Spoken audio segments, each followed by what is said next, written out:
Buenas noches.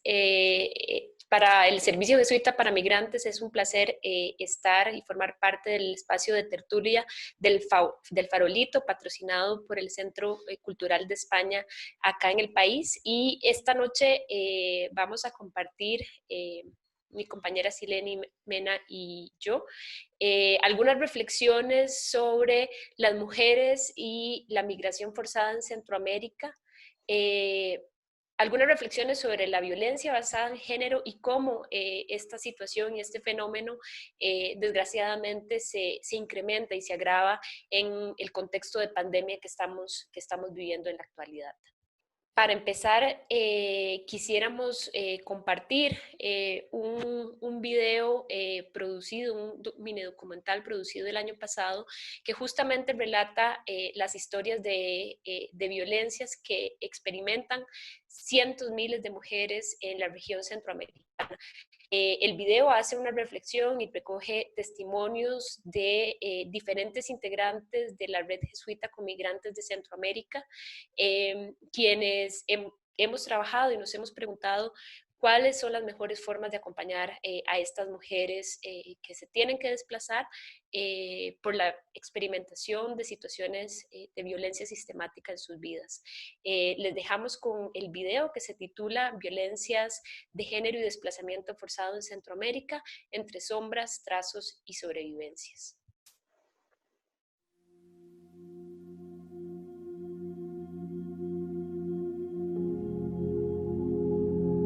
En mi experiencia como psicóloga en Servicio Jesuita para Migrantes Costa Rica, recibimos una serie de vivencias y de situaciones de personas con una gran diversidad, sin embargo con un punto en común, que es la sobrevivencia a una serie de violencias a lo largo de su vida, a lo que llamamos un continuum de violencia. Estas personas, al ver en riesgo sus vidas en sus países de origen y al no tener una respuesta que les contenga, necesitan salir del país. Por ejemplo, tenemos la situación de una joven nicaragüense que acude a nosotros. Ella es una estudiante universitaria que fue una persona muy activa en las protestas contra el régimen orteguista de abril a junio del 2018. Cuando ella empieza a notar que su vida está en un riesgo importante, decide o empieza a cuestionarse si la mejor opción es salir de su país, y de esta forma es como llega a frontera con Costa Rica. No logra pasar porque en el puesto fronterizo también hay militares, entonces con su poco dinero contrata a un hombre para que la ayude a pasar por montaña. Sin embargo, en el tránsito hacia Costa Rica, este hombre la viola. Ella, por una cuestión de seguridad y para resguardar su vida, tiene que guardar silencio, y ya una vez estando en Costa Rica logra huir. Sin embargo, acá en Costa Rica no conoce a nadie, pero sí sabe que tiene que buscar alguna forma para solicitar refugio. Ya acá solicita refugio, sin embargo no dice nada, no comenta nada por temor a que no le crean, a que su solicitud de refugio se vea de alguna forma afectada, y no le comenta a nadie. Es hasta meses después, cuando ella empieza a sentir una serie de malestares físicos asociados a su sexualidad, que empieza a revivir todo lo que pasó en el transcurso hacia Costa Rica. Sin embargo, tampoco tiene pues un grupo de confianza o algún médico, psicólogo con quien comentarlo, y tiene que mantener el silencio. Es importante tener presente que cuando hablamos de violencia basada en género, no solamente estamos haciendo referencia a las mujeres, ¿verdad? Sino que también incluye a toda la población LGTBIQ. Recuerdo la situación de un joven gay que se vio forzado a salir de su país. Él era activista de derechos humanos en Nicaragua. Fue perseguido, amenazado, tenía miedo de que lo encarcelaran o fuera torturado, o incluso que pudiera perder la vida de una forma violenta por ser defensor de derechos humanos, pero no solo por ser defensor de derechos humanos, sino por su orientación sexual, ¿verdad? Sino por el tipo de activismo, digamos, que realizaba. Él decide huir hacia Costa Rica de una forma forzada, sí tiene ciertos conocidos y demás, pero su situación es muy vulnerable y muy complicada. Tiene dificultades para encontrar dónde vivir, y cuando lo encuentra pues está pasando muchas necesidades en cuanto a alimentación y a las necesidades más básicas, ¿verdad?, de todo ser humano. No tiene trabajo, ¿verdad?, lo cual además se dificulta muchas veces por la misma por el mismo estigma y discriminación que hay hacia las personas homosexuales en este caso. Un amigo le cuenta que una persona costarricense pues le había ofrecido tener sexo a cambio de comida.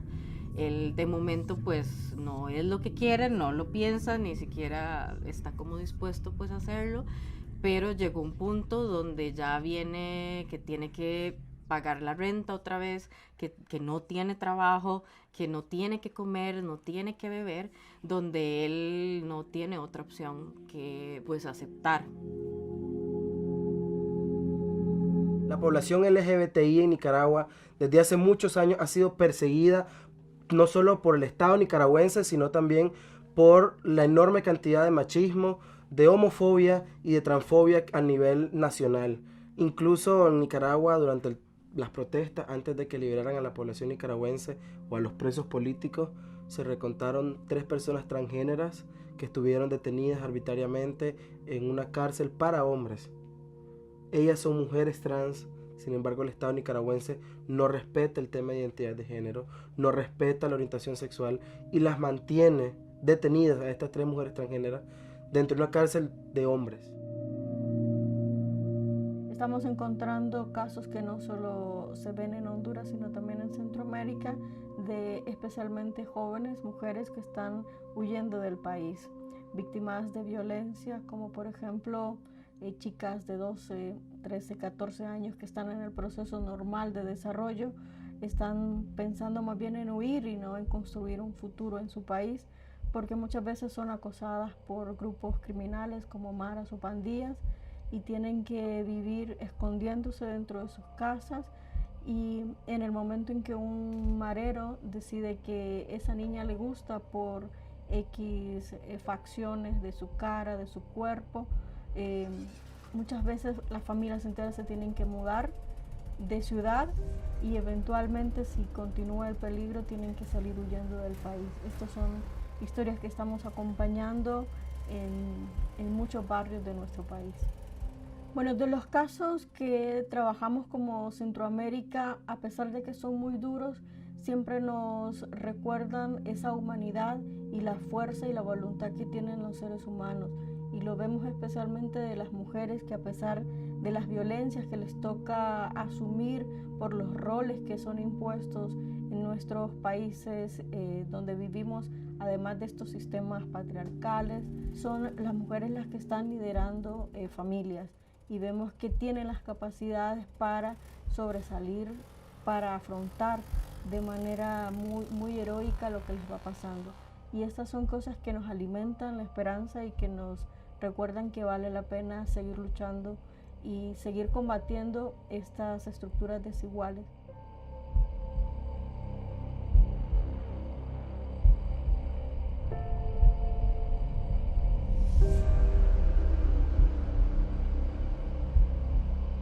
Las maras y pandillas son un reflejo de la sociedad excluyente, marginadora, ¿verdad?, que ha generado precisamente el caldo de cultivo para su proliferación. En ese sentido, las maras y pandillas reproducen esquemas de dominación en la dimensión de género. Una mujer que entra a la dinámica de una mara o pandilla jamás va a llegar a ocupar una posición de liderazgo en ninguna de las estructuras de las maras o pandillas. Desde la clica, que es la organización más pequeña, la estructura más pequeña, hasta a nivel nacional, nunca, que yo sepa, hemos tenido, ni en El Salvador ni en otros países, una dirigente mujer. La mujer que es captada, que es cooptada por la mara, asume el papel de estar al servicio de todos los integrantes de la mara. Un integrante de la mara hace lo que su líder le ordena, y si no lo hace tiene sanciones. Una mujer se somete a eso y normalmente los roles que desempeña son al servicio, muchas veces de carácter sexual, del resto de pandillas. Si un integrante de la mara se fija en una muchacha de la comunidad que no es parte de la mara, eso es un mecanismo un poco diferente porque esa muchacha ya está fichada. Ningún otro muchacho puede fijarse en ella, nadie la puede tocar porque le pertenece al miembro de la pandilla que ha puesto sus ojos en ella. Por eso en parte se da la migración en estos días Esta muchacha muchas veces hace que la familia entera migre huyendo porque no tiene alternativa. Incluso otros pretendientes no se le pueden acercar porque pueden encontrar la muerte. Entonces, los estereotipos machistas, el esquema patriarcal se reproduce en la Mara, no es alternativa a la organización ni para la equidad de la mujer. Es minoría de las mujeres indígenas que migran o a la ciudad o a los Estados Unidos, son más bien los hombres, pero ellas sufren las consecuencias de esa migración, porque quedan solas, abandonadas, estigmatizadas, utilizadas también laboralmente, sexualmente, etc. Y hubo una joven que se fue, el marido, cuando ella recién había dado a luz, y quedó sola con la suegra, viviendo con la suegra. Pues la mujer esta quedó mal en el parto y tenía que estar yendo constantemente a revisión médica. Y llegó a la clínica parroquial y el médico pues le hizo los exámenes de un ginecólogo, ¿verdad? Y la suegra le contó a su hijo en los Estados Unidos de que el doctor le había metido la mano y que ya la tenía que rechazar. Y entonces por ese mínimo hecho, el marido mandó a unos muchachos, hombres del pueblo, a que abusaran de ella, que la maltrataran, que la violaran, y terminó asesinada. Las poblaciones cuando tienen que recurrir al tema de la migración y salir de sus países de manera forzada, transitan por varios países a llegar a uno destino. En este tránsito viven diferentes situaciones de violencia que no acaban cuando llegan a su país destino. Por ejemplo, hemos atendido casos en donde se dan violencia sexual, donde el señor que vive como en esta casa se aprovecha, empieza a hostigar sexualmente a las mujeres, y donde ellas hacen el reclamo y donde ellas empiezan a activar como toda su protección, obviamente ante la situación, se ven más bien ellas violentadas de nuevo porque les dicen que las van a deportar, las van a denunciar, que ellas son las que tienen las de perder.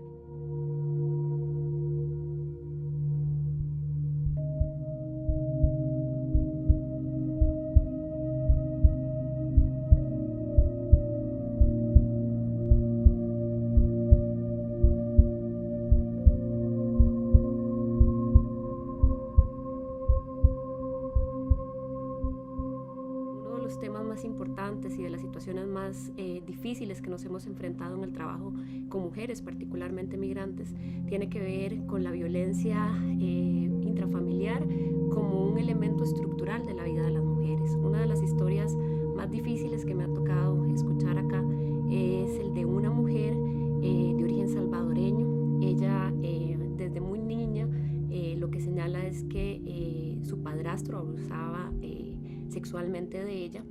De hecho, esos son los primeros recuerdos que tiene de su infancia, y no pudo ir a la escuela. A los 12 años de edad, su padrastro decide tomarla, y lo pongo entre comillas, como su mujer. Esto a la vista de toda su familia. Su mamá, contrario a defenderla, lo que hizo fue enojarse con ella porque lo interpretó como que la niña le estaba quitando a su marido, no a su pareja. Desde este momento ella sufre, y anteriormente, ¿verdad?, una situación todavía más sistemática y más fuerte de violencia, violencia de todo tipo, obviamente violencia sexual. Producto de ella tiene 2 hijos, pero en realidad la violencia emocional, patrimonial también que vivió esta mujer fue sistemática durante 20 años. Llega un momento donde ella dice que el nivel de violencia, que yo ni me puedo imaginar cómo es, porque he experimentado violencia desde que era una niña, empezó a incrementarse, y ubicó una arma en la casa. Se decide a salir, no le dice a su padrastro pareja por qué razón va a salir, y lo que hace es indicar que la situación económica está muy complicada y que ella quiere aportar a la familia. Así es como logra venirse a Costa Rica, donde la acoge una familiar. pero en realidad una de las cosas más importantes es que ella no tenía conocimiento que la situación que experimentó durante toda su vida era un motivo por el cual en este país podía buscar una forma de regularización migratoria, específicamente el refugio. Y esto también nos hace pensar, bueno, en dos elementos que yo creo que son centrales en esta historia. El tema de la violencia intrafamiliar como estructural de la vida de las mujeres en la región, y por otro lado la invisibilización, la negligencia y el desconocimiento que hay en términos generales sobre las situaciones de violencia intrafamiliar y las posibilidades por las cuales pueden optar las mujeres para buscar una salida y para salir de la situación de violencia.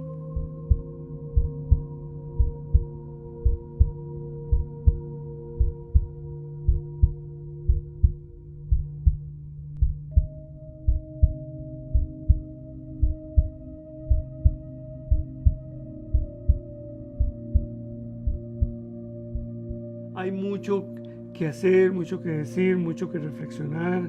Yo diría también mucho que sentir, porque en primer lugar la decisión de salir muchas veces está motivada por la imposibilidad de conseguir sustento. Es decir, si de alguna manera los hombres tenemos el mandato de ser proveedores, para muchos hombres migrantes, responder a ese mandato se vuelve muy difícil en sus países de origen o incluso se vuelve imposible, ¿verdad? Y la otra gran realidad es que cuando llegan a su destino o a donde logran llegar, que no necesariamente es donde quisieran llegar, muy a menudo encuentran también difícil cumplir ese rol de proveedores. Y eso les enfrenta pues con su propia constitución como hombres. Y el otro trabajo, me parece, para mencionar dos de los principales, es cómo los hombres en esta experiencia migratoria trabajan el tema de los cuidos y de las paternidades. Algo que puede ser relevante decir es que mientras hay una gran discusión sobre maternidades transnacionales, no tenemos una discusión sobre paternidades transnacionales.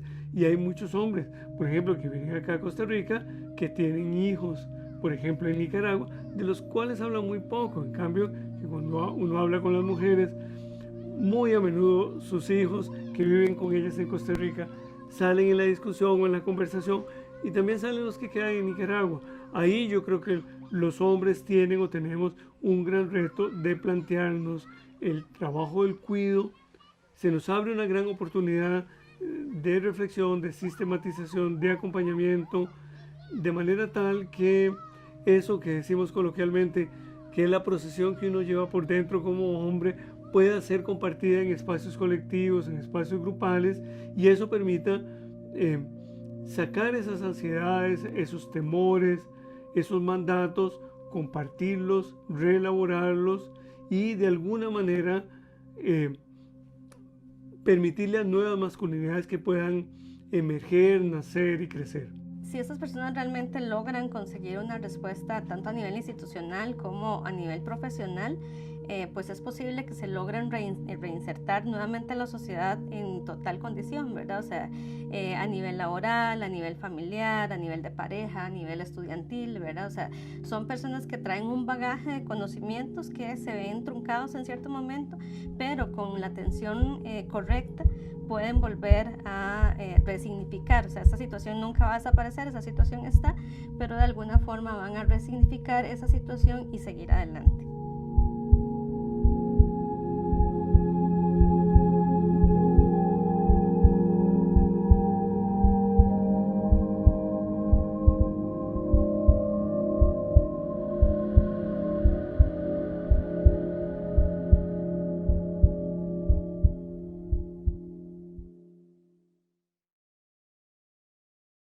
Como acabamos de ver en el video, es muy claro muchas de las razones por las cuales las personas tienen que emigrar, ¿verdad? Aquí vemos como muchas de las situaciones o los acontecimientos que suceden a nivel centroamericano. Sin embargo, para el Servicio de Visita para Migrantes sí es muy importante el mencionar que el tema de los flujos migratorios no es algo que está sucediendo ahora.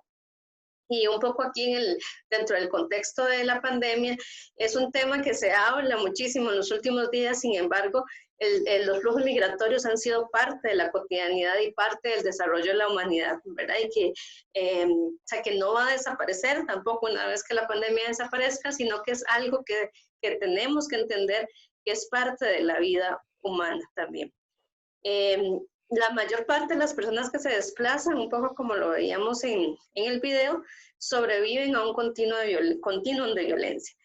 Muchas veces estas situaciones de violencia empiezan en la niñez, con múltiples carencias económicas, carencias afectivas, materiales, educativas, a las cuales se le van sumando múltiples factores que provocan finalmente que esa persona tenga que salir de su casa. Cuando hablamos de migración, un factor que es importante de considerar es que el hogar deja de ser un lugar seguro. Ya esa casa, ese hogar, esa familia, ese espacio como tal, deja de ser un lugar seguro y se hace imposible quedarse en casa.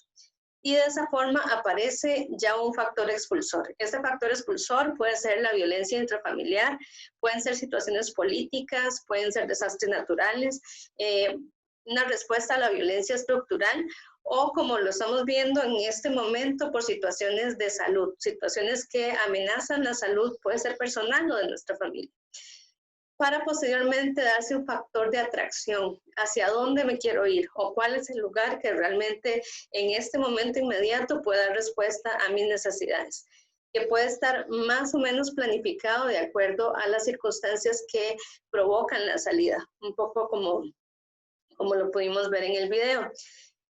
También es importante considerar que el desplazamiento forzoso o el desplazamiento en general no compete solamente a ese momento de salida como tal, sino que es un proceso que se da desde antes de la salida, todas las razones que empiezan a mediar para que esa persona tenga que salir y podemos hablar que es desde que se identifica el hogar como un espacio de peligro hasta finalmente la reubicación en el lugar de destino.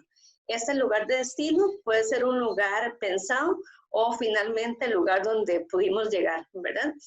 Y dentro de todos estos procesos migratorios o dentro de los procesos donde generalmente hay una situación de crisis, indudablemente son las mujeres o aquellas personas que de alguna forma representan lo femenino quienes son las principales víctimas de los crímenes.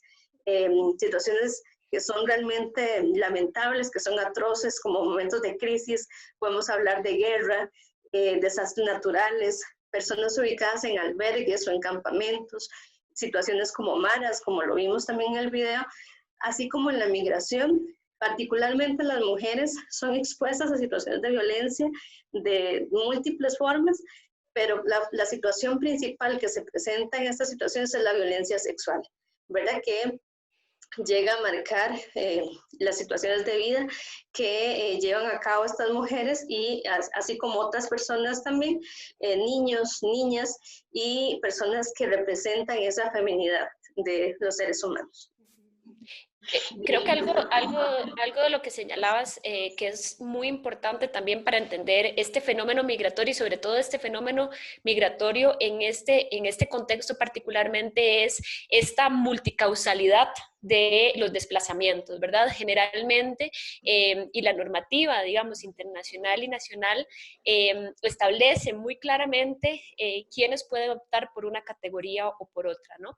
Y aquí nos mete, pues, en un tema muy complejo porque las experiencias de las personas y especialmente de las mujeres, pero también podemos hablar en relación a lo que señalabas de la población LGTBI, también experimentan una serie de situaciones que no son tan fáciles de encasillar, digamos, en esa normativa y en ese establecimiento jurídico, digamos, de su estancia en determinado país. Y creo que este es un tema muy complejo y que en medio también de la pandemia nos ha quedado muy claro, ¿no? Una de las primeras medidas por las que optó el Estado costarricense, pero en realidad muchos otros estados, fue el cierre de fronteras, ¿verdad? Tenemos desde el mes de marzo de estar con un cierre de fronteras formal. No obstante, sabemos que en el caso al menos de la frontera norte, Hablamos de un espacio que es muy poroso, que además históricamente ha sido construido como un espacio binacional, y que en ese sentido también nos invita, digamos, a reflexionar sobre qué es lo que está pasando, qué es lo que está desenmascarando y sacando este momento de crisis, ¿no? Siempre se escucha decir que las crisis son un momento donde sale a flor de piel, digamos, las situaciones más difíciles que enfrentan las personas, pero que también es una posibilidad o una nueva oportunidad para reflexionar y para hacer cosas distintas. Pero lo cierto, y si nos quedamos con esa primera acepción de la crisis, es que efectivamente el COVID ha venido a sacar a la luz o que sea de conocimiento público, porque creo que las personas que acompañamos poblaciones migrantes, solicitantes de refugio, refugiadas en el país, hemos tenido muy claro desde hace mucho tiempo las difíciles situaciones laborales que enfrentan estas personas. Que incluso, ¿verdad? Podríamos hablar en algunas ocasiones de situaciones claramente de explotación laboral, pero también de trata incluso, ¿verdad? Y bueno, hace unas semanas veíamos, y el país veía con gran alarma la situación de miles de personas trabajadoras migrantes, en específico personas nicaragüenses en las piñeras, en las bananeras, en el trabajo doméstico, que creo que es un tema sobre el que podemos profundizar un poco ahora más adelante, porque es una situación muy específica. Esto para hablar de la materia laboral, pero también ha salido a la luz las condiciones de vida de las personas que se desplazan, ¿verdad? Porque a veces, como lo señalabas, Sileni, nos quedamos enfocados en que la migración es solo el desplazamiento, pero también la migración incluye el asentamiento de las personas en el país de destino y las condiciones en las que viven estas personas. Creo que el tema, sin duda, por ejemplo, de las famosas cuarterías, ¿no? Que sabemos que están ubicadas en todo el país y que realmente la situación sanitaria que experimentan estas personas es muy compleja, ¿no? Porque realmente las personas no viven en condiciones óptimas para mantener, digamos, su salud, ¿verdad? Y además creo que también es muy claro el tema y que creo que ha sido también ya bastante analizado, ¿no? Que no para todo el mundo es posible el quedarse en casa, ¿no?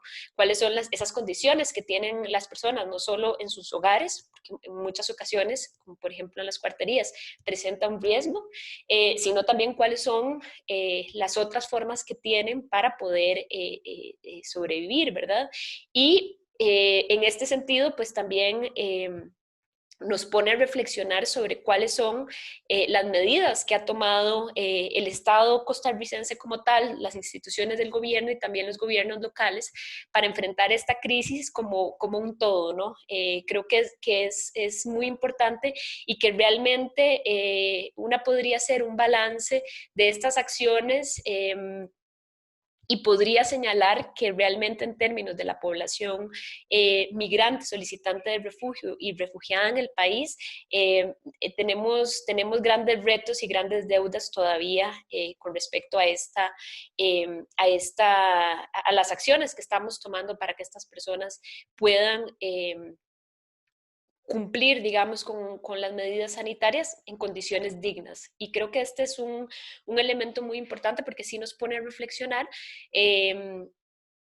sobre quiénes somos como sociedad, ¿verdad? Y qué realmente estamos haciendo para que nadie se quede atrás. Y creo que esta es una reflexión pues muy importante y que también queda muy claro que desgraciadamente la práctica de los derechos humanos de las personas migrantes queda de lado y se ve muy claramente en los discursos sociales que hay que circulan en medios, que circulan en la calle con respecto a la población migrante y a cierta población, porque no es a toda, ¿verdad? Entonces aquí también vemos una vez más cómo esa selectividad de las migraciones, y en específico la población nicaragüense es la que recibe o la que se ve como el problema y como la causa de la crisis sanitaria que podemos estar manteniendo en este momento, ¿no? Y eso creo que en términos generales nos da cuenta también de estas experiencias de discriminación, de explotación y de violencia que están viviendo las personas y sobre todo las personas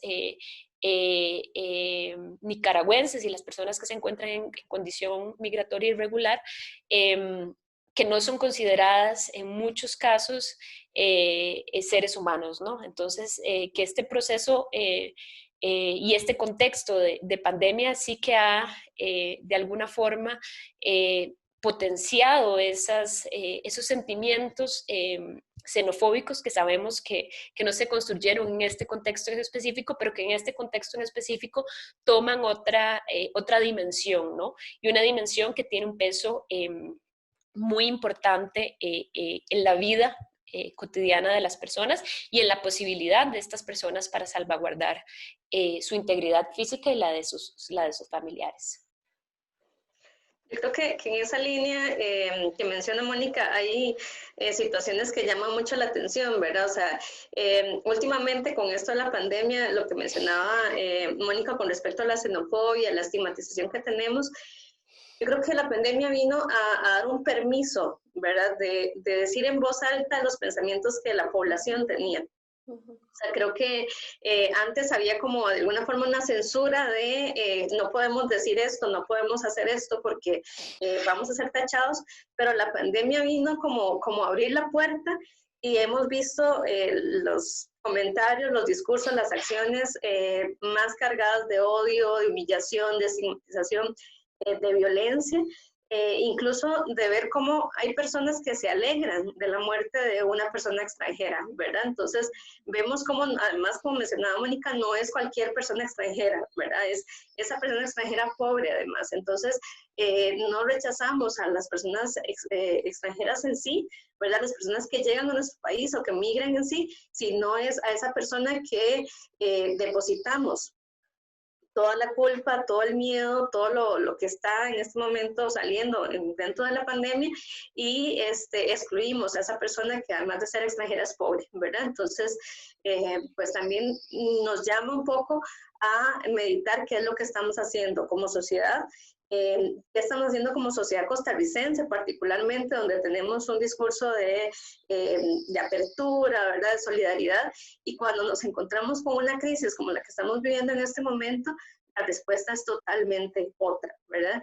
Incluso tenemos ideas muy, no sé si nacionalistas, muy idealistas también, en que si no fuera por esa persona enemiga, esa persona extranjera, en Costa Rica la pandemia no habría llegado y no habría afectado, ¿verdad? Cuando vemos que a nivel mundial, en todos los países, en todos los espacios, la pandemia está, pero tenemos como esa idea, ¿verdad? De que si no fuera por esta parte de la población, Costa Rica estaría totalmente limpia, ¿verdad? Entonces, un poco nos llama a cuestionarnos también qué es lo que estamos haciendo y qué estamos haciendo mal.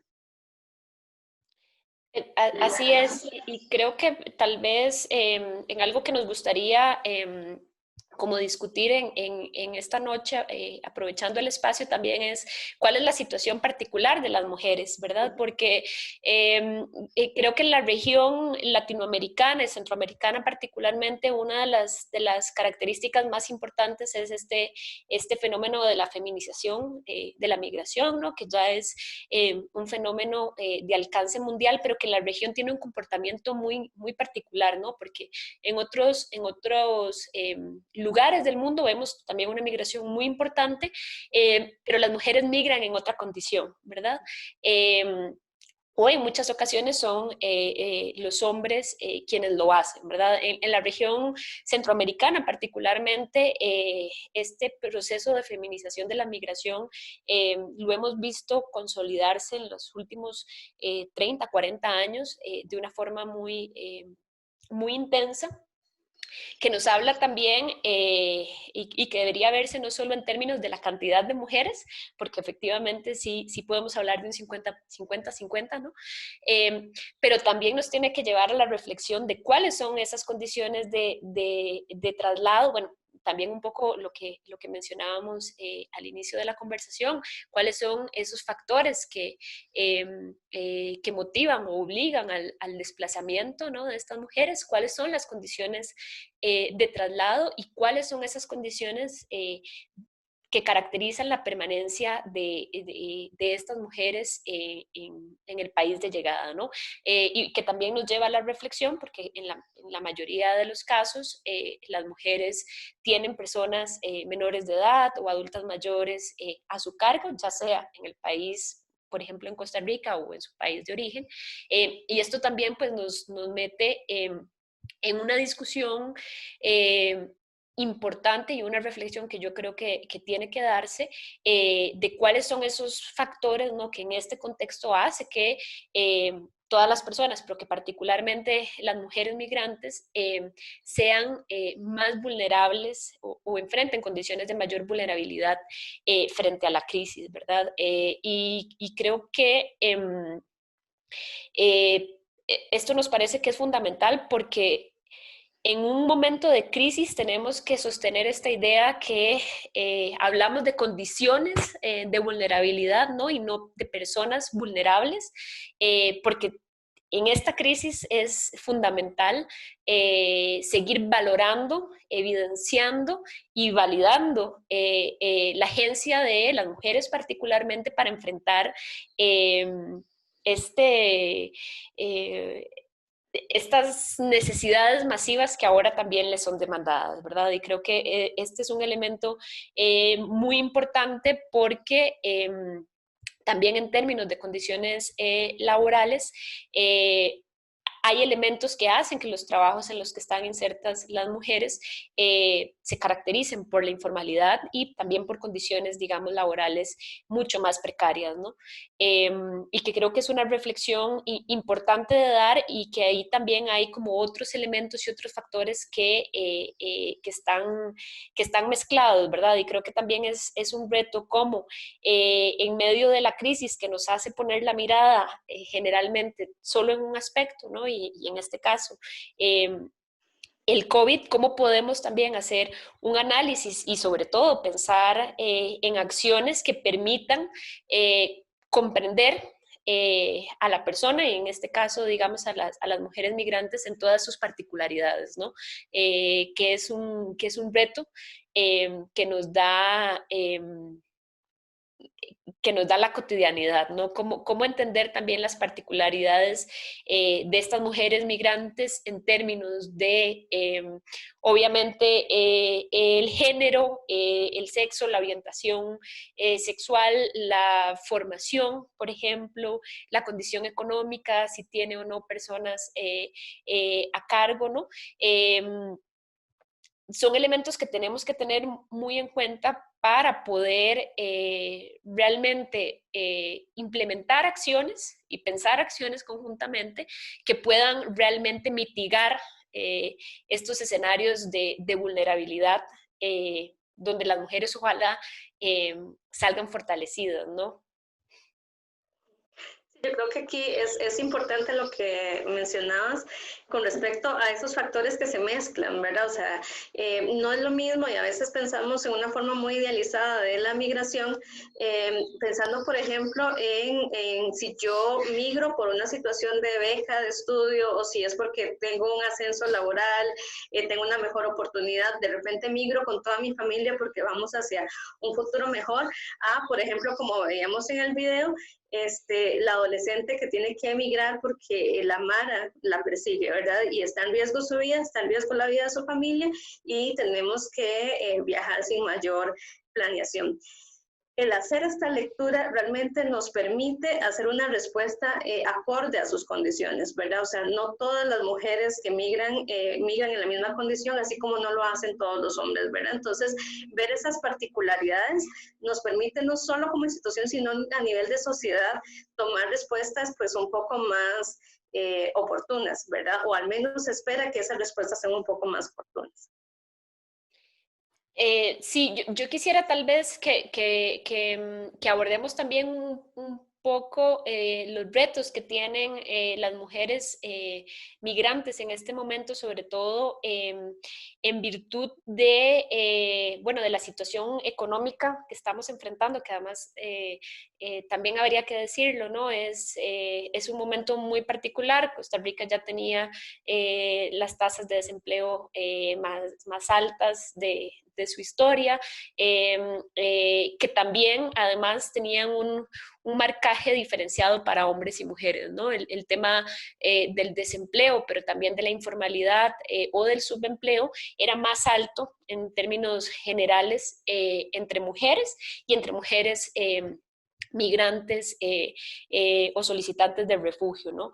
Y este escenario realmente nos plantea muchísimas complejidades, ¿no? Muchísimas complejidades en términos diversos, pero sobre todo tal vez podemos profundizar un poco en materia laboral, ¿no? ¿Qué están enfrentando las mujeres en este momento y cuáles son las posibilidades también que se perfilan, ¿no? Y los retos que se perfilan. En este sentido, también sería importante mencionar que buena parte de las personas que acompañamos desde el Servicio Jesuita para Migrantes son mujeres, muchas de ellas incorporadas en el trabajo doméstico remunerado y que en este contexto pues enfrentan retos realmente muy importantes, ¿no? Muy importantes porque la tendencia es, bueno, encontramos dos tendencias. Una es que los patrones, las patronas, tienden a explotar más a las trabajadoras, ¿verdad? Horas extra o, por ejemplo, el tema de que se les obliga a quedarse en la casa del empleador por temor a que se contagie, ¿no? Y que contagie a la familia. Entonces, obviamente esto implica pues una mayor explotación laboral, pero también por otro lado nos encontramos el escenario de despidos sin ninguna justificación, alegando las modificaciones, digamos, que ha implementado el Estado costarricense, el gobierno en este caso, para hacer las permutas laborales o para el despido cuando hay una afectación por el COVID, ¿no? Entonces, que también el COVID se muestra como se toma como una justificación para poder legitimar esas prácticas de discriminación laboral a las que ya se enfrentaban las mujeres, ¿no? A potenciarlas, y que hace también que la búsqueda de empleo, que sigue estando centrada en este tipo de servicios, de cuidado de otras personas, de alimentación, por ejemplo, ¿verdad? Es la tendencia histórica en la población de mujeres migrantes. Hace que se incremente, ¿no? O sea, las mujeres buscan esta posibilidad del trabajo doméstico remunerado como la posibilidad para poder emplearse en un momento y en una coyuntura donde están recibiendo poca atención, digamos, de las instituciones del Estado. Y que creo que este es un tema porque sí que también en nuestra práctica diaria hemos encontrado grandes trabas para las personas migrantes en general para acceder a los bonos, ¿verdad?, que ha facilitado el gobierno. Contrario a esta voz popular, ¿no?, que dice que todos estos apoyos se van hacia la población migrante, cosa que claramente no es cierto, porque incluso habían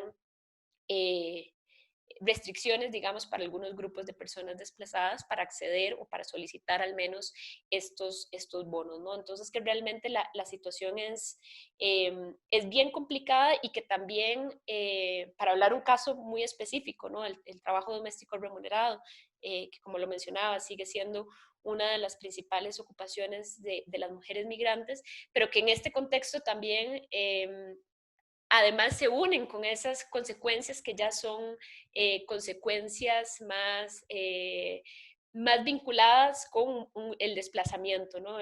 Las consecuencias que trae la migración o las implicaciones de ese migrar.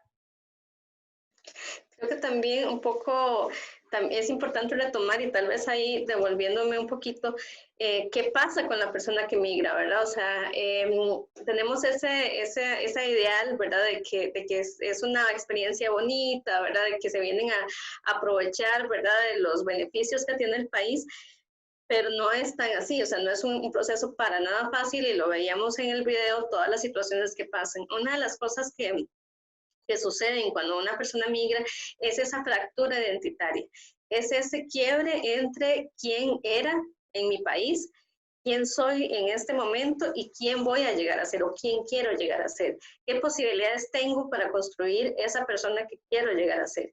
Y aquí es muy importante porque recordemos primero que la construcción de la identidad no es un proceso lineal o es algo acabado, sino que se va reconstruyendo a lo largo del tiempo, pero los factores externos juegan un papel muy importante en cómo construyo mi propia identidad, ¿verdad? O sea, tenemos un mandato cultural, un mandato social que nos dice qué se espera de mí, siendo hombre, siendo mujer, de acuerdo a mi edad, incluso de acuerdo a mi religión, de acuerdo a mi estatus económico, ¿verdad? Y de acuerdo a mi nacionalidad también.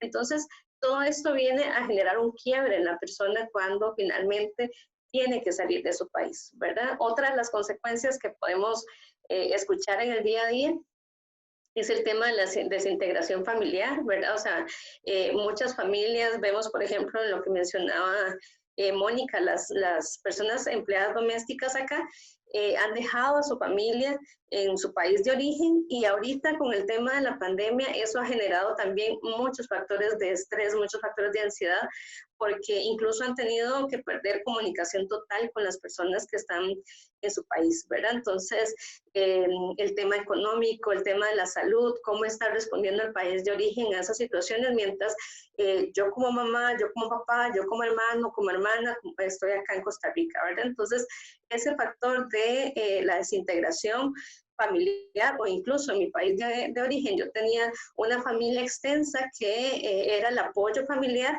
y al venirme para acá, sí me vengo con mi familia nuclear, pero el resto de la familia ya no puede estar ahí, ¿verdad?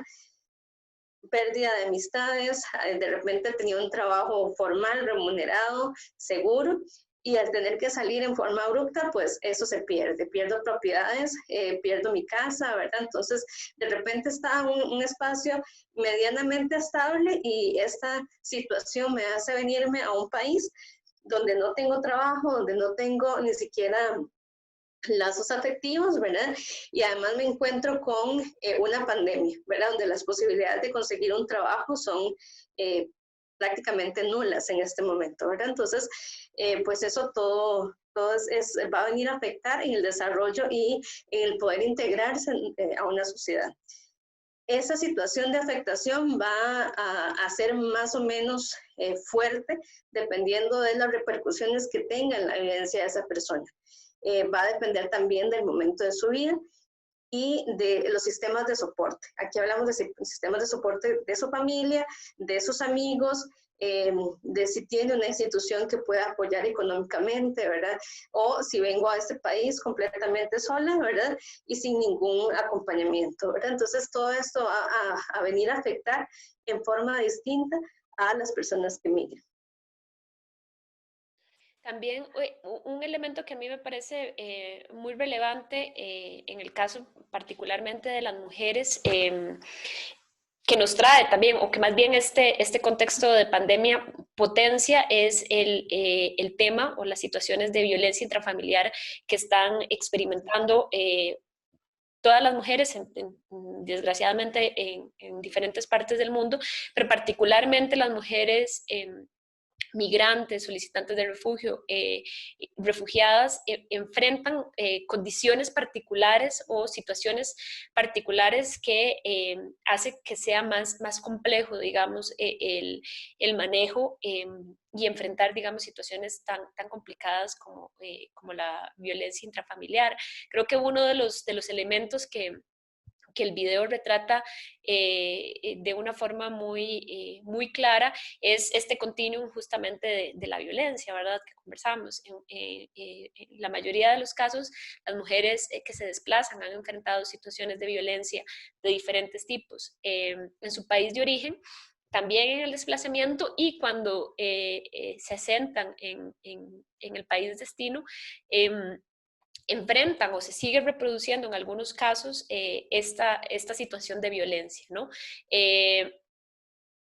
Sabemos que ha habido esfuerzos importantes, digamos, de parte del Estado, particularmente del INAMU, para poder enfrentar esta situación, porque además también el tema económico es un tema que juega, ¿verdad? Justo lo que estábamos hablando de esta vulnerabilidad y de la imposibilidad o de las escasas posibilidades que tiene la gente en este momento de acceder a un trabajo digno, con condiciones laborales acorde a la legislación, hace que estas situaciones de violencia se potencien, ¿no?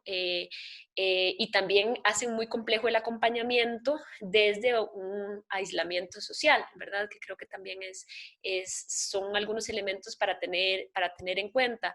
Entonces también creo que es importante como reflexionar sobre esto que se está generando. Si bien todas las mujeres pueden enfrentar situaciones vinculadas con violencia intrafamiliar, independientemente de la nacionalidad, sí que hay condiciones particulares que las mujeres desplazadas se enfrentan de forma distinta, y que también deberíamos tener una respuesta, tanto sociedad civil como el Estado, para enfrentar esas condiciones que son diferentes, ¿no?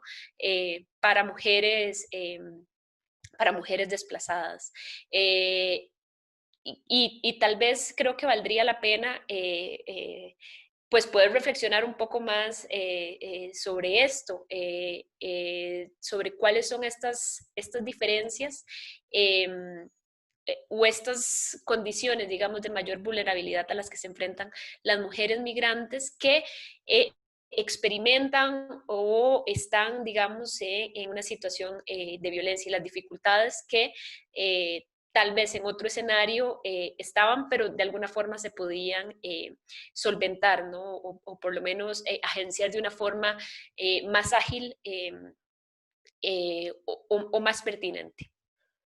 Sí, yo creo que en la misma línea, siempre esa idea o esa amenaza de ser deportada ha estado presente, ¿verdad? O sea, eso no es algo que está pasando ahorita, pero se ha potenciado totalmente con esta situación de la pandemia, ¿verdad? No solo la violencia intrafamiliar, ¿verdad? Pero la violencia intrafamiliar creo que es uno de los factores más recurrentes, ¿verdad? Que están viviendo en este momento las mujeres migrantes, y ante la amenaza de denuncia, ¿verdad? Hay primero el desconocimiento, hay muchas mujeres migrantes que no saben que pueden acceder a un espacio de atención y un espacio de denuncia en el país, más si se encuentran en un estado irregular. Entonces, el acceso a esa información primero es un paso sumamente importante, ¿verdad?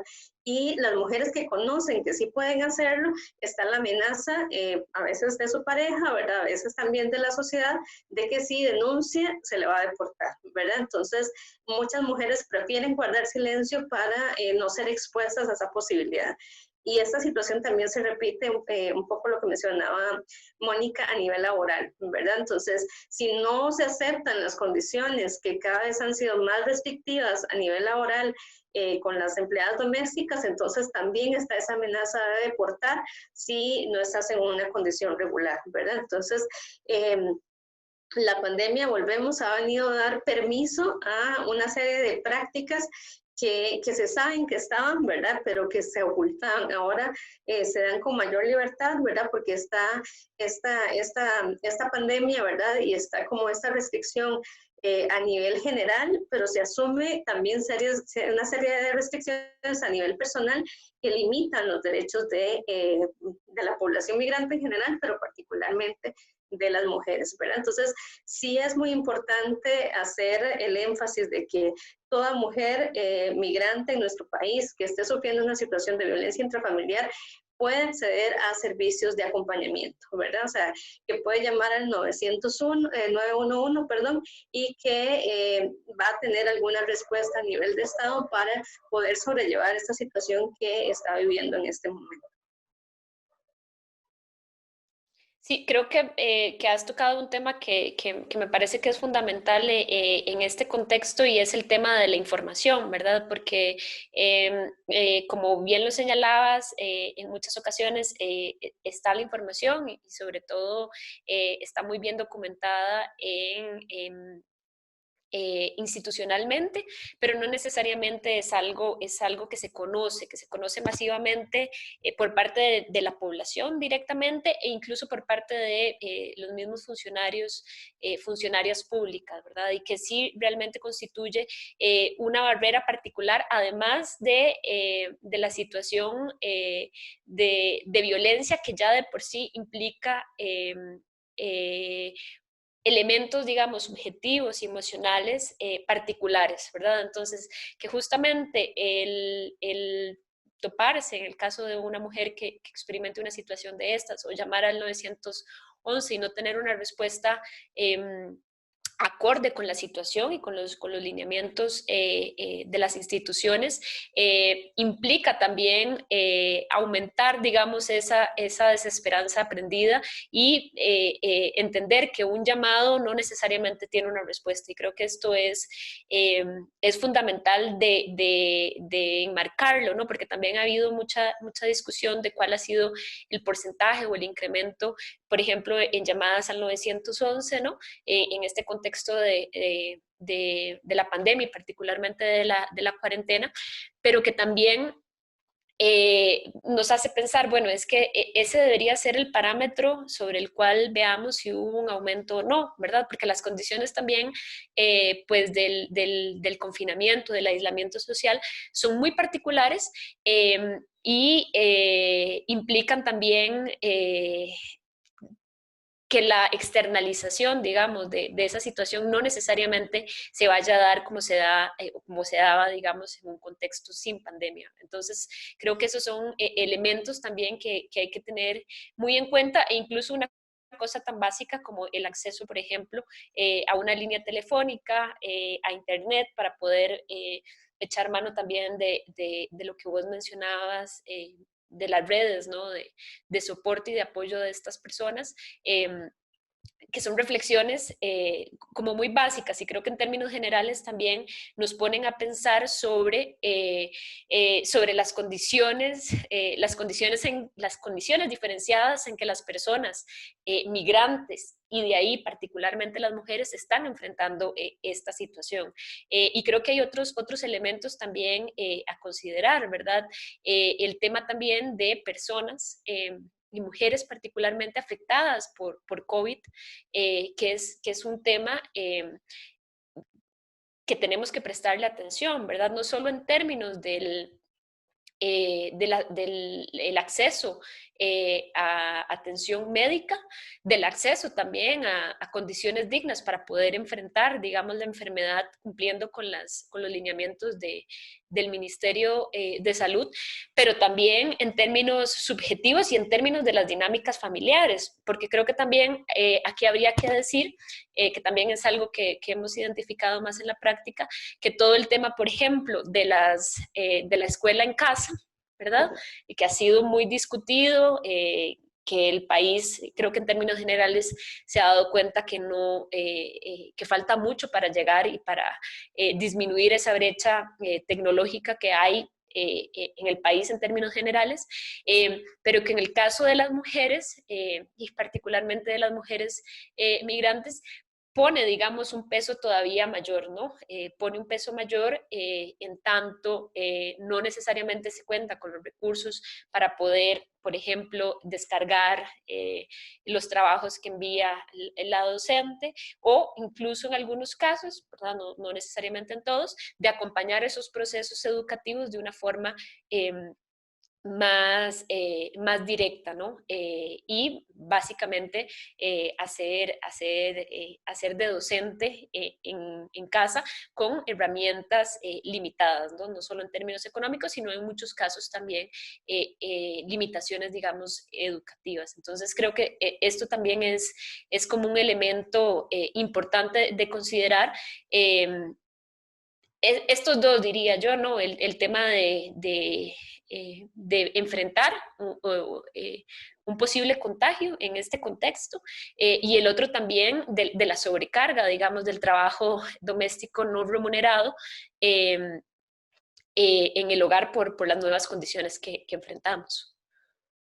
Y eso es muy importante, Mónica, que lo están mencionando, porque ese factor de la escuela en casa ha provocado que muchas mujeres migrantes hayan tenido que abandonar su trabajo, ¿verdad? O sea, y obviamente esto vuelve a reforzar la vulnerabilidad que se deposita en estas personas, ¿verdad? Y no solo en las mujeres, sino también en sus niños, ¿verdad? Porque ya estamos hablando de que hay menos ingreso económico, de que hay menos ingreso para poder sacar fotocopias, para poder imprimir, para poder hacer todos esos ejercicios, y bueno, es la única forma, ¿verdad? O sea, las mujeres no pueden continuar con su trabajo doméstico, estar saliendo a la casa de sus patrones o sus patronas y llevar a sus niños, ¿verdad? O sea, además del riesgo que esto representa, pues por lo general no está esa posibilidad de permitir que sus niños estén ingresando a los lugares de trabajo. Entonces muchas de estas mujeres han tenido que optar, si se quiere decir optar, creo que realmente no hay pues mayor posibilidad de decidir,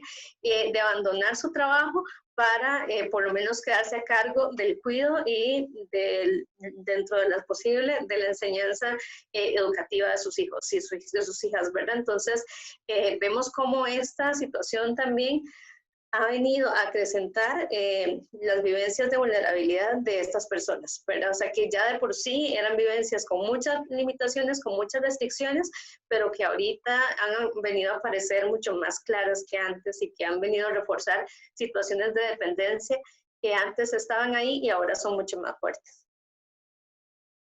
Sí, creo que eso es fundamental, y también un poco integrando con lo que discutíamos sobre la violencia intrafamiliar, también es importante, ¿no?, hacer como la reflexión de qué pasa no solo con las mujeres, en este caso con los hombres, en tanto las posibilidades de cumplir con esos roles adjudicados más hegemónicos, ¿no?, del proveedor en este caso, que es el más claro, se ven realmente interrumpidos. Si ya antes para los hombres migrantes, solicitantes de refugio, refugiados en el país, era difícil acceder al trabajo decente, ¿no?, al trabajo con condiciones mínimas, en este contexto es todavía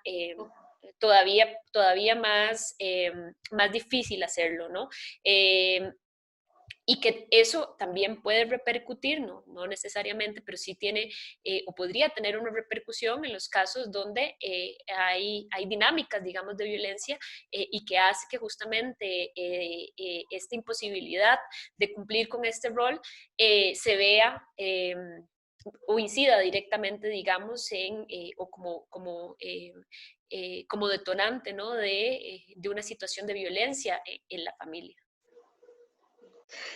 Exacto, yo creo que dentro de todo eso estamos ahorita enfrentando una serie de retos, y creo que cuando termine la pandemia, porque un día va a terminar, ¿verdad? No sabemos si va a ser en un mes, si va a ser en 6 meses, pero va a terminar. Pero esta finalización de la pandemia también nos va a enfrentar a una serie de retos, ¿verdad? Y que es importante que desde ya empecemos a reflexionar sobre qué es lo que viene. Y creo que el reto principal va a ser cómo enfrentarnos a esta estigmatización de las personas migrantes, porque es un hecho que la migración no va a desaparecer, o sea, la migración, como decíamos al inicio, siempre ha estado, es parte de la vivencia de la humanidad, y cuando pase la pandemia, la migración tampoco va a desaparecer, ¿verdad? Sino que por el contrario, va a aumentar.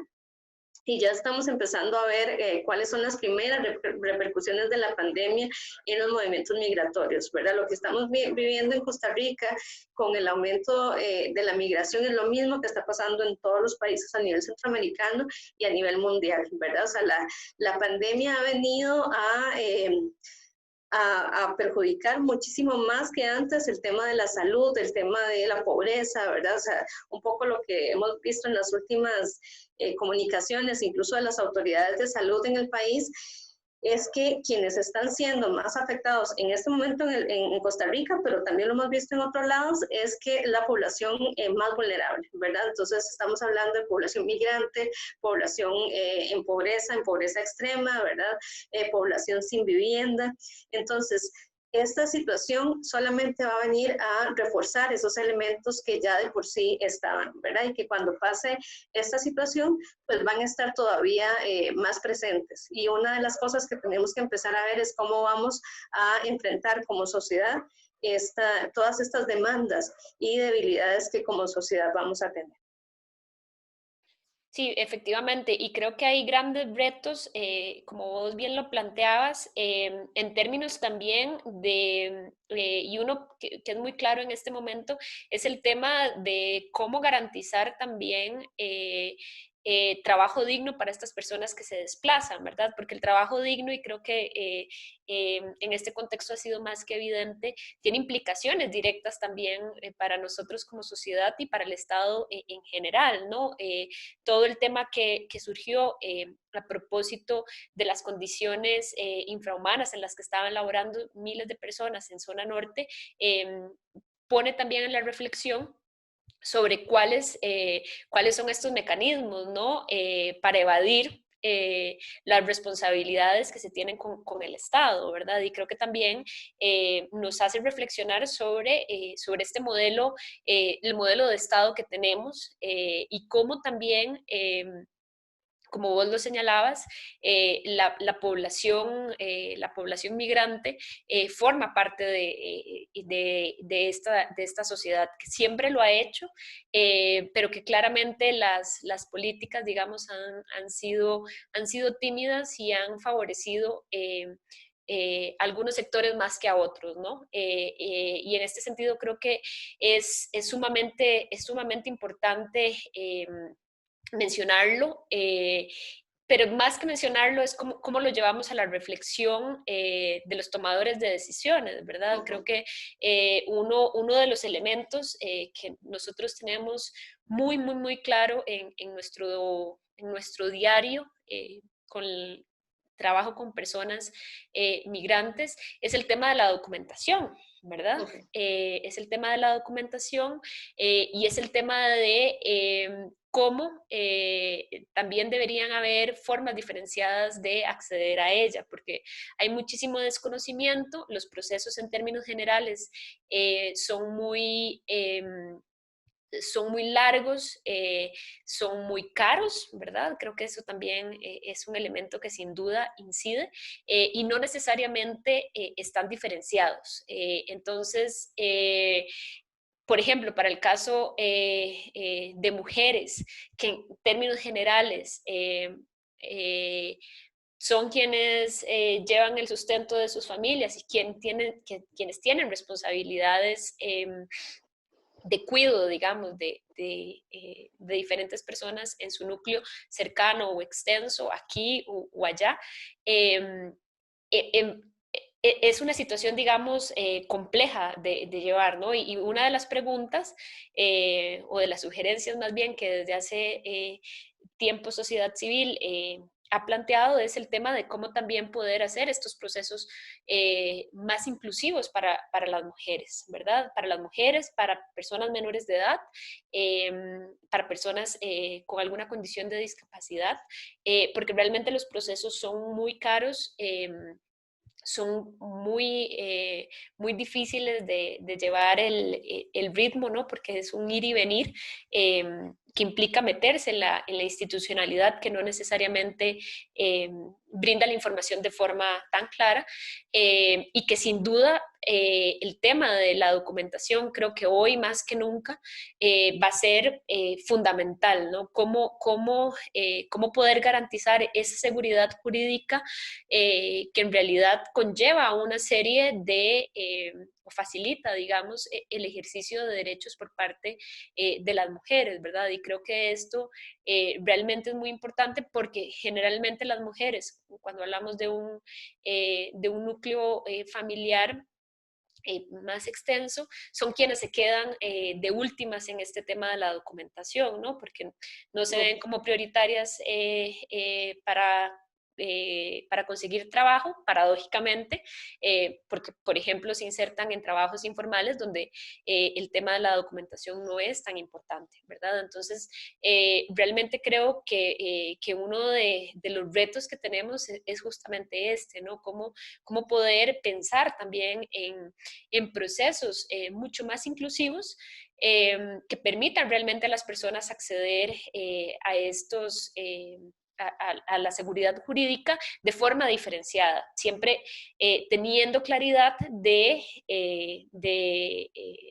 que la situación de mujeres y hombres migrantes es diferente y en ese sentido debería tener respuestas distintas para poder un poco compensar, digamos, esas condiciones de vulnerabilidad que enfrentan las mujeres. Creo que ese es un reto fundamental y es un reto que creo que siempre ha estado, pero que, insisto, en este momento es fundamental.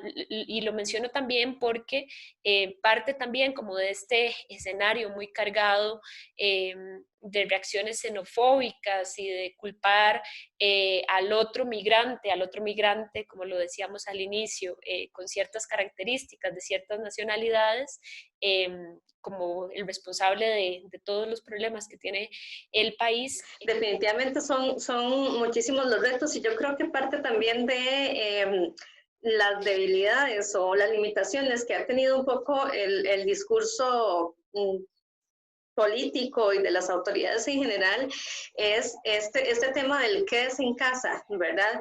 Y de trabajar con nuestra burbuja social. El tema es que estamos ahí también depositando mucho en una acción individual, ¿verdad? O una acción de los míos. Entonces, me cuido yo, cuido a los míos más cercanos, pero no estamos pensando en un beneficio como sociedad, ¿verdad? Entonces, cuando no pensamos en que la solución también tiene que ser colectiva, estamos dejando por fuera a las personas que tienen mayor posibilidad de salir adelante, ¿verdad? Y en estas poblaciones entra la población migrante.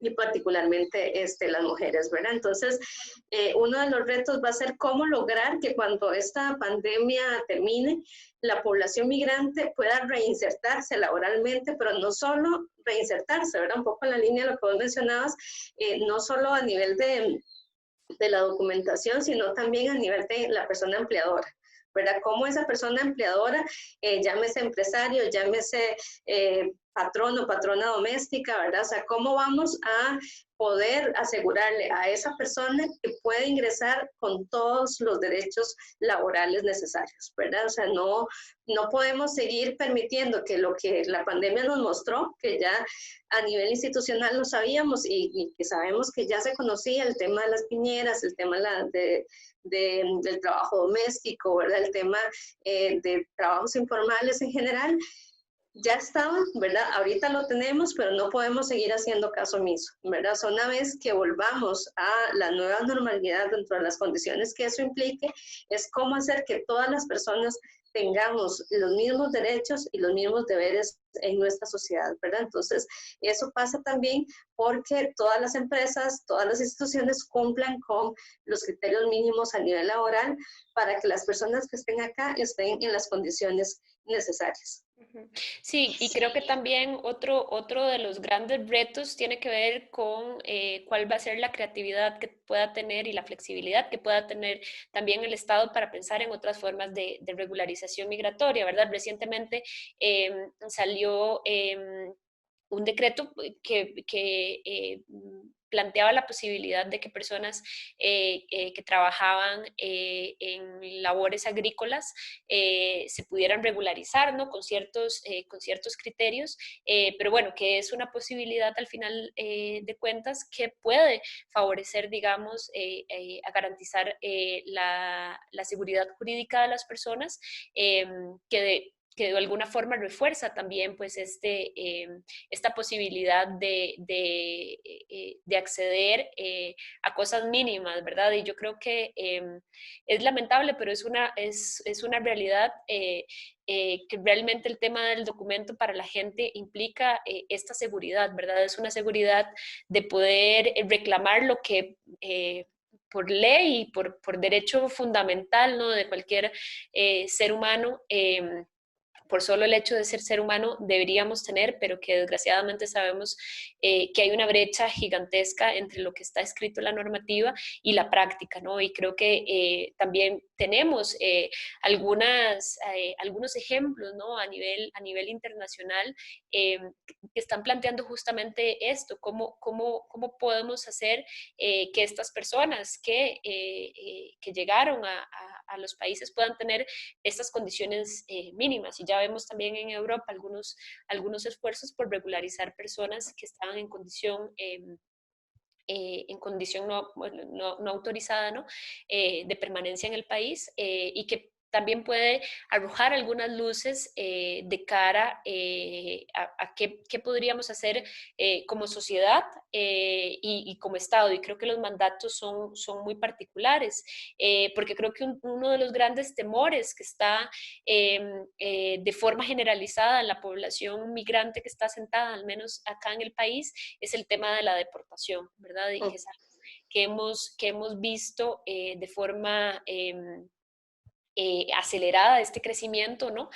No era algo que necesariamente se veía o ese temor estaba tan instaurado, pero todo este escenario, ¿no? Donde las directrices del gobierno, ¿no? Para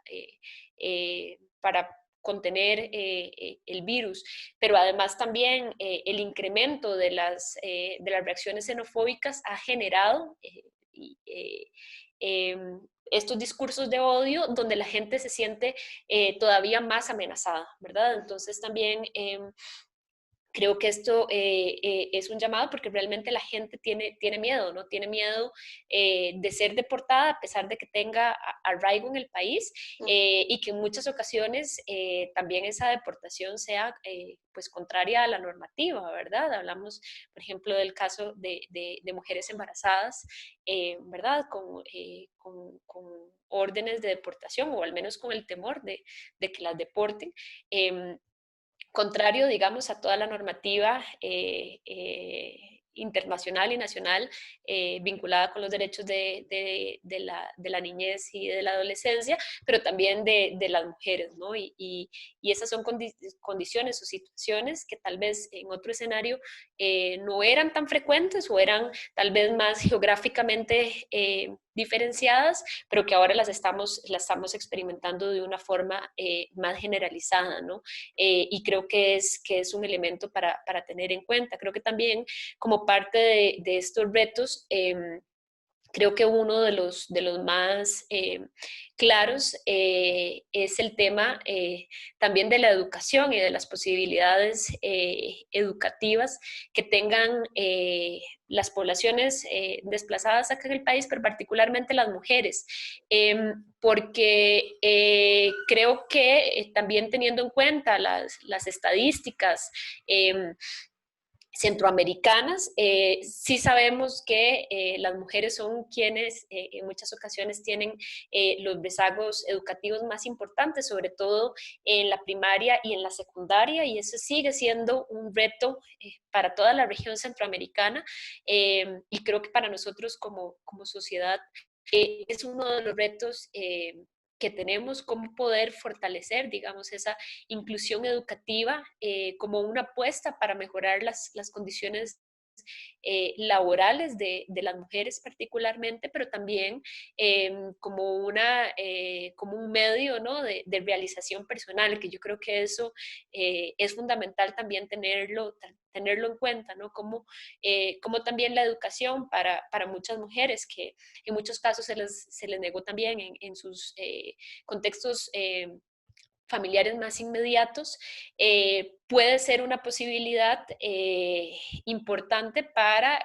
fortalecerse como seres humanos. Y creo que ese es un elemento que sin duda no podemos perder de vista, ¿no? Y que creo que en este contexto va a ser muy complejo por lo que hemos estado conversando, ¿no? Por una situación económica y laboral muy, muy difícil, pero que creo que una apuesta muy importante tiene que ser el tema de cómo fortalecer esas capacidades educativas y cómo seguir apostándole, digamos, a la educación como una forma de movilidad social, ¿verdad? Y aquí también en este contexto, pues nos trae un poco a colación el tema no solo de la alfabetización o de este poder ir creciendo, al menos formalmente a nivel educativo, sino también el tema de la alfabetización digital, ¿no? Que también si hablamos de brechas en función de género, esta es una de las más importantes, ¿no? Y que en este contexto donde se han tenido que virtualizar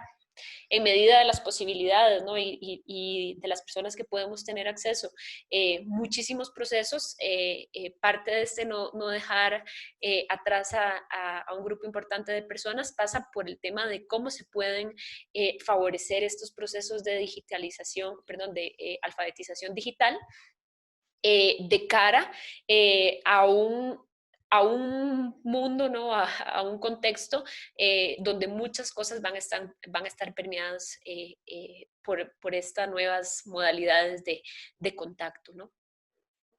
Y bueno, yo creo que también uno de los retos urgentes que es necesario empezar a realizar es abrir la discusión sobre los aportes de la población migrante al país, ¿verdad? O sea, creo que eso ha quedado bastante claro, o al menos ha quedado bastante claro para quien realmente quiere entender qué es lo que está pasando.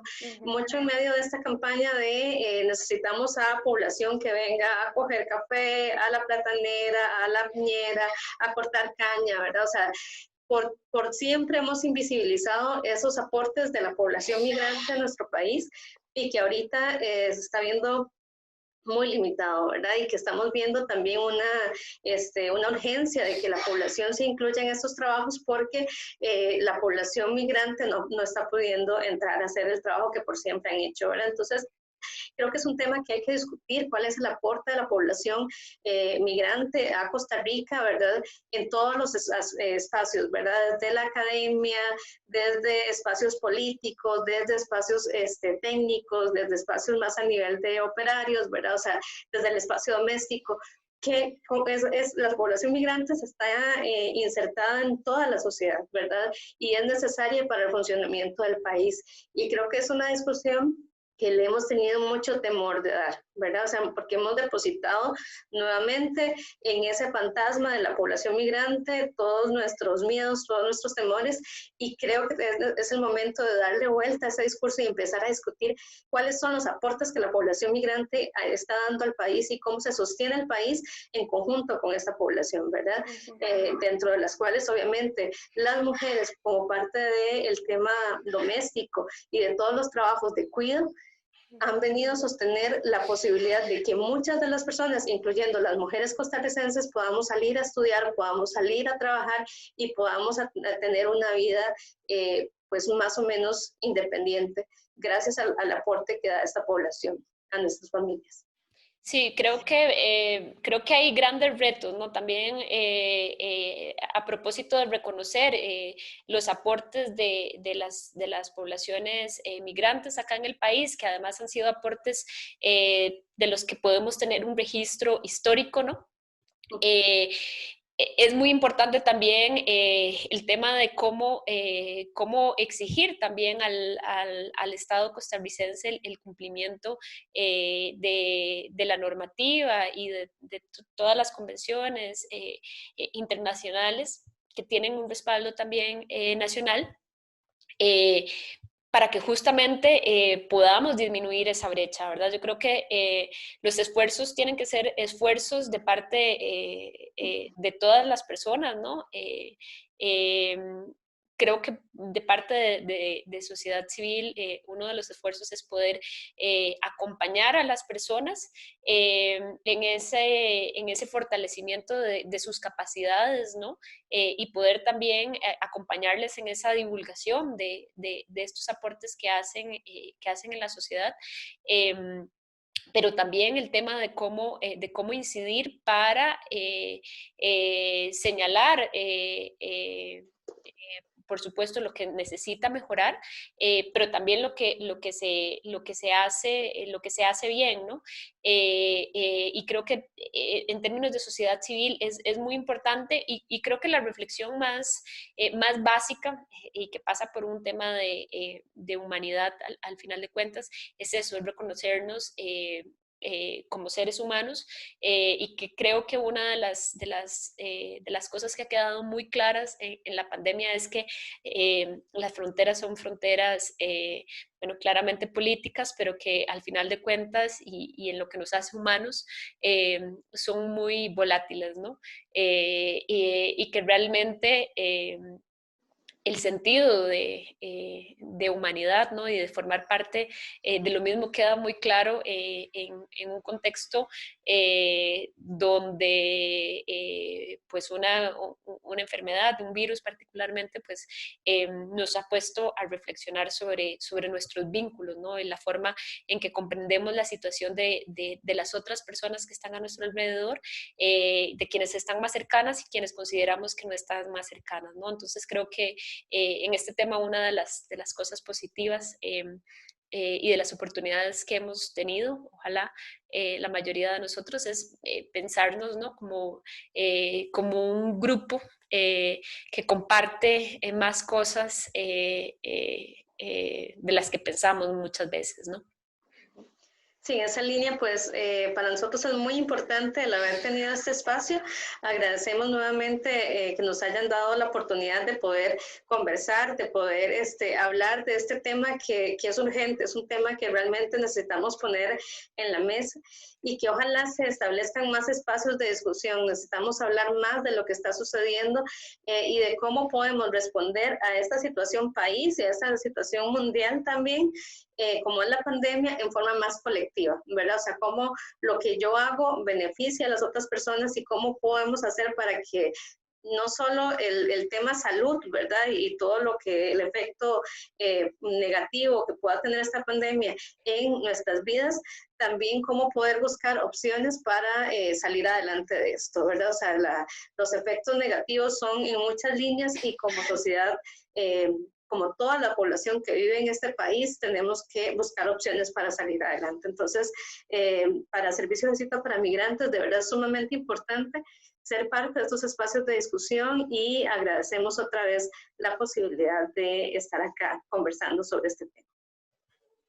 Listo, muchas gracias y agradecer al Centro Cultural de España por el espacio y ojalá pues sea de provecho para todas las personas que nos escucharon.